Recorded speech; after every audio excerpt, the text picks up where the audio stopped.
जे पदाधिकारी आहेत त्यांना मुख्याध्यापक संघाचे अध्यक्ष माजी गट शिक्षणाधिकारी सन्मान्य डी वायासर यांना विनंती करतो आपण मंचावर यावं।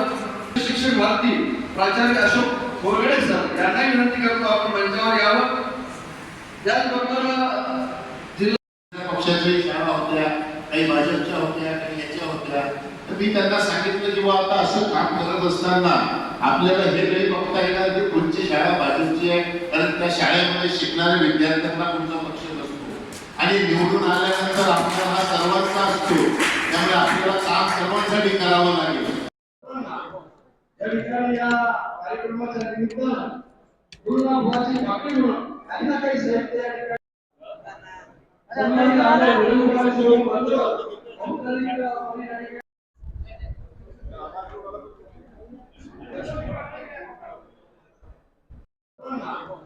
या ठिकाणी या कार्यक्रमाच्या निमित्तानं पूर्ण भावाची भाकरी म्हणून यांना काही साहित्य या ठिकाणी त्यांना आपण या ठिकाणी औपचारिक उद्घाटन आपण मी शिक्षण क्षेत्रामध्ये शिक्षकांचे प्रश्न मांडण्याचं काम करतो। अनेक शाळांमध्ये जो काही आमदार निधी असतो त्या माध्यमातून ज्या ज्या शाळांना ज्या ज्या गोष्टींची गरज असते ती मदत करण्याचं काम या ठिकाणी करत असतो। वास्तविक पाहता शिक्षक हा संघटित आहे आणि जवळपास सगळे शिक्षक हे पदवीधर असतात आणि ते संघटित असतात। आता पदवीधर संघटित म्हणजे शिक्षक, वकील मंडळी, डॉक्टर मंडळी, बाकीचे जे पदवीधर आहेत ते असंघटित आहेत। अनेक पदवीधर विद्यार्थी आपण बघतो की विद्यापीठातून डिग्री घेतात आणि नोकरीच्या निमित्तानं जरी राहणारे ते आपल्या या दक्षिण विदर्भातल्या 5 जिल्ह्यातले असले तरी ते नोकरी धंद्यासाठी कोणी पुण्याला गेलेलं आहे, कोणी मुंबईला गेलेलं आहे, अनेक आपले मुलं हे बाहेर गावी गेलेले आहेत। त्यामुळं जास्तीत जास्त काम संघटित क्षेत्रासाठी जर आपण केलं तर निश्चित काम केल्याचं एक समाधान आपल्याला मिळतं आणि त्या ठिकाणी आपण काय लोकांना देऊ शकतो ती मदत सुद्धा केल्यासारखी होते। म्हणून मी नेहमी काम करत असताना 50% शिक्षण क्षेत्रासाठी काम हे करत असतो। गेल्या 1.5-2 महिन्यामध्ये सर्वप्रथम आम्ही अकोला जिल्ह्यामध्ये अशाच कार्यक्रम घेतला, त्यानंतर वाशिम जिल्ह्याचा कार्यक्रम हा झाला।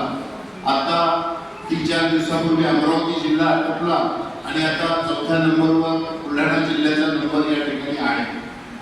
बंधूंनो, या ठिकाणी आपल्याला सांगायचं म्हणजे गेल्या मागील 5 वर्षामध्ये किंवा मागील जेव्हापासून मी निवडून आलोय 2 वर्षापासून जे काही शिक्षकांचे आपले प्रश्न होते, लोकल लेवलला असतील, प्रायमरी शिक्षकांचे असतील, माध्यमिक लेवलचे जे काही प्रश्न असतील, जिल्हा परिषद शाळांच्या शिक्षकांचे प्रश्न असतील, त्या ठिकाणी आपण बैठका घेऊन त्या शिक्षकांच्या समस्या सोडवण्याचं काम प्रामुख्याने केलं आहे। जे काही शासनाजवळ मांडण्याचा भाग होता तो सुद्धा आपण शासनाकडे आपल्या या मागण्या करण्याकरता आपण त्या ठिकाणी मांडलेले आहे। विशेष करून टप्पा अनुदानाच्या बाबतीमध्ये मला या ठिकाणी सांगायचं आहे की विधानसभेच्या 2 ते 3 महिने पहिले या शासनाने जवळपास 100च्या वर GR काढले आणि त्यामध्ये आपल्याला कल्पना आहे की अनेक वर्षापासून जे आमचे शिक्षक बंधू जे 20% 40% वर काम करतायत पगारावर, त्यांना टप्पा अनुदान मंजूर करण्याचं फक्त घोषणा या सरकारने या ठिकाणी केली। मागच्या हिवाळी अधिवेशनामध्ये नागपूरला पुरवणी मागणीमध्ये सुद्धा ही मागणी मान्य करण्यात आली नाही, ती फेटाळली, कारण 1200 कोटी रुपये या मागणीसाठी आवश्यकता त्याची आहे। आणि आमचा शिक्षक फार अपेक्षेने आज पाहतोय की हे टप्पा अनुदानाचे पैसे आम्हाला हातामध्ये कधी मिळणार। वारंवार आम्हाला शिक्षक लोक भेटतात आणि विचारणा करतात की आमदार साहेब हे पैसे आम्हाला कधी मिळणार, परंतु आपल्याला माहिती आहे की सध्या सगळा पैसा शासनाचा हा लाडक्या बहिणीकडे खर्च झालेला आहे आणि आश्वासनांचा पाऊस मागच्या विधानसभेमध्ये पडला। त्यामुळं आम्ही जे आम्हाला मनामध्ये अपेक्षा होती, आमच्या महाविकास आघाडीला जी अपेक्षा होती की आम्ही सत्तेवर येऊ, आम्ही त्या ठिकाणी सत्तेवर येऊ शकलो नाही।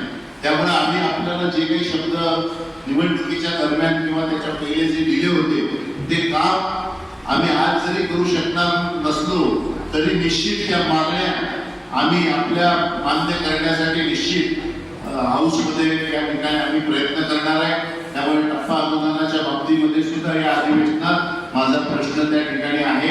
लवकरात लवकर हा निधी महाराष्ट्राला मिळून संपूर्ण महाराष्ट्रातील शिक्षकांना लवकरात लवकर त्यांचा वाढीव पगार मिळाला पाहिजे, ही मागणी या ठिकाणी हाऊसमध्ये आपण प्रश्न मांडलेला आहे.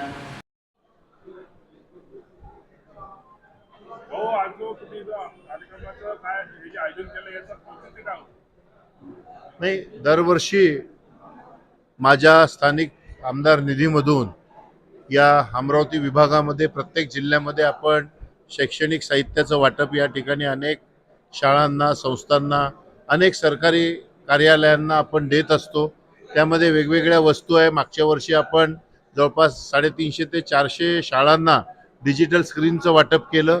यावर्षी आपण कम्प्युटर, प्रिंटर्स, डेस्क बेंच, त्यानंतर मुलांसाठी RO आणि वॉटर कूलर असे वेगवेगळ्या साहित्याचं वाटप आपण मागच्या या 15 दिवसामध्ये अमरावती जिल्हा असेल, वाशिम असेल, अकोला जिल्हा, तिन्ही जिल्ह्यामध्ये केलं आणि आज हा बुलढाणा जिल्ह्यामध्ये हा कार्यक्रम आज संपन्न होत आहे. पुणे येथील घटना आहे. स्वारगेटमध्ये 35 स्टँडवर एका 26 वर्षीय मुलीची बलात्कार केली. काय कसं पाहतो? नाही, अतिशय दुर्दैवी घटना आहे. मी तर या ठिकाणी म्हणेल की या घटनेमध्ये जे आपले गृहराज्यमंत्री आहेत त्यांनी जे काही स्टेटमेंट या संदर्भामध्ये दिलेलं आहे त्या स्टेटमेंटचा मी या ठिकाणी निषेध करतो आणि त्यांचा तात्काळ राजीनामा घ्यावा ही मी या ठिकाणी मागणी करतो. कारण की बसमध्ये जी घटना घडते आणि ती घटना घडल्यानंतर गृहराज्यमंत्री जर म्हणत असतील की त्या ठिकाणी कुठलाही आवाज आला नाही, तर अशा पद्धतीचं स्टेटमेंट करणं हे निंदनीय आहे. त्यामुळे त्यांचा तात्काळ राजीनामा घेण्यात यावा ही मागणी मी या ठिकाणी करतो. बैठक होते दिल्लीला आणि त्याच्यामध्ये टीव्हीवर जे व्याज आहे त्याच्यामध्ये तपास करण्याचा निर्णय होते. काय सांगा? EPF हा EPF नाही, या संदर्भामध्ये मला एक्झॅक्ट माहिती घ्यावी लागेल. मी आता म्हणजे पहिल्यांदाच मला तुमच्याकडनं कळतंय. माहिती घेऊन मी सांगतो या संदर्भामध्ये.